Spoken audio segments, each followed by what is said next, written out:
10 बजे से लेकर 11 बजे के बीच में उपस्थित हूं आप सबके सामने रविवार के कार्यक्रम में।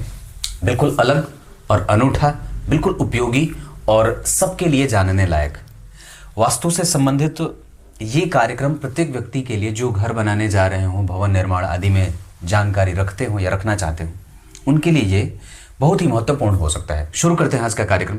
कहीं नहीं जाना है, छोटा सा कार्यक्रम है, पूरा अंतिम तक देख के जाइए।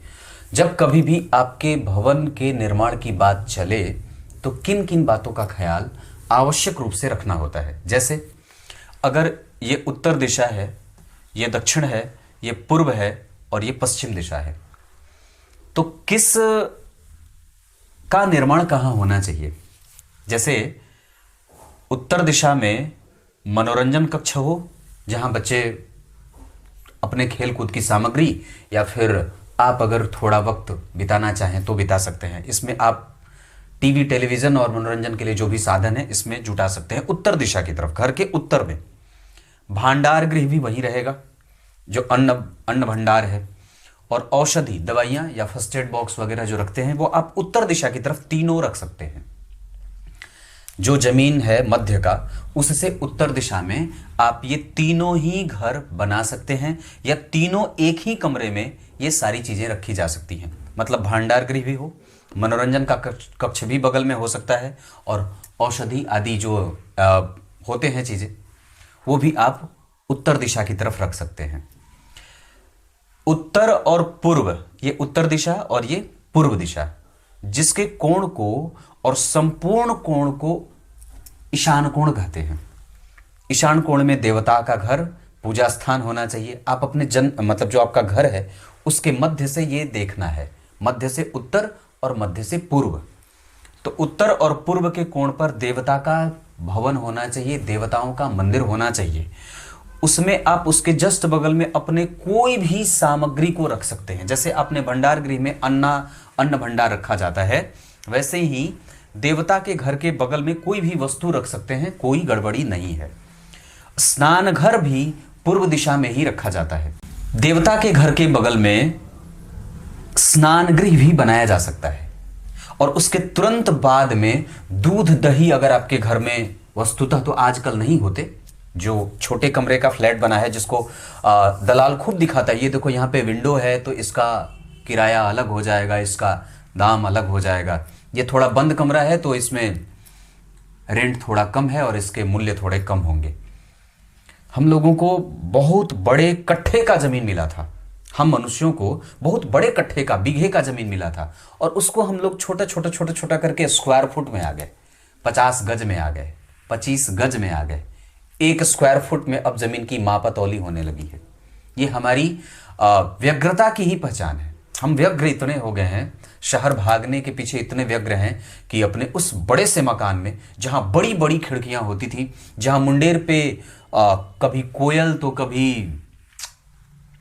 पपीहे की आवाज आती थी, अब वो कुछ भी नहीं है। कुछ दूर पर ही जो है वो अहरे और पोखरे के धुन भी सुनाई देते थे, अब वो भी बंद हो गए। बगल में पीछे से राम मंदिर से रोज शाम को किसकी आवाज आती थी? वैष्णो देवी के गाने बजते थे, सुबह सुबह हनुमान चालीसा बजता था। अब सिर्फ पता नहीं क्या बजता है, दिन में 5 बार बजता है ना। आप लोगों ने तो अपने बजाने बंद कर दिए, और पता नहीं किसने क्या बजाने शुरू कर दिए। मूर्खता की हद है ये, और ये पराकाष्ठा है। डिब्बे में बंद किया खुद को पंछी की तरह, पंछी का स्थान खुद आपने ले लिया और पंछी गायब हो गए। भ्रम की स्थिति।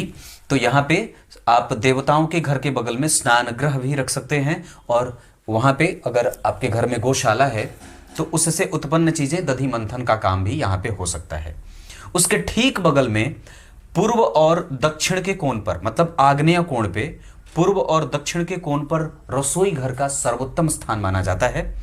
शयन कक्ष उसके बगल में ही रखा जा सकता है, और शौचालय उसके ठीक निकट। याद रखिए, यहां पे स्नान गृह है और यहां शौचालय है। अगर स्नान घर में ही, जैसे आजकल अटैच्ड लैट्रिन बाथरूम का एक चलन बढ़ा है, तो अगर स्नान घर में ही आपको शौचालय भी रखना है तो स्नान कक्ष के उसी घर में, जैसे वो कमरा है उसी में दक्षिण दिशा में शौचालय रखना चाहिए। याद रहेंगी चीजें, मतलब स्नान घर का जो क्षेत्र है, स्नान का जो एरिया है, उसके दक्षिण भाग में, दक्षिण दिशा में शौचालय बनवाइएगा, नहीं तो फिर ये कष्ट देने लगता है। उसके ठीक बगल में, मतलब शौचालय अगर बना है तो, या फिर आपका ये पूरा शयन कक्ष हो सकता है दक्षिण दिशा में। शास्त्रागार, जो भी आप चीजें रखते हैं, विद्याभ्यास पढ़ने वाले लड़के अगर हैं तो उनका कमरा पश्चिम दिशा की तरफ बनाइए। भोजन कक्ष भी यही हो, मतलब आपकी कुंडली में आपकी जो स्थिति बन रही है वहां पे भोजन कहाँ है बन रहा है, रसोई घर यहाँ है, और भोजन कहाँ बनेगा, करना है ये पश्चिम दिशा में। पूर्व दिशा में भोजन बनेगा और पश्चिम की तरफ आएगा। और उसके बाद अगर कोप भवन बनाना हो, पहले बनते थे अब तो नहीं बनते, पर आपका धन कोष धान्य यहाँ है, धन कमाने के बाद उसको संरक्षित रखने का जो भाव है वो यहां रहेगा। समझ में आ गई होगी बातें। ऐसे ही करना है। अगर इसमें कोई कंफ्यूजन होगा तो इस चार्ट को आप अगर देखेंगे तो समझ में आ जाएंगी चीजें। आगे और भी बता दूंगा। तब तक के लिए बहुत बहुत नमस्कार।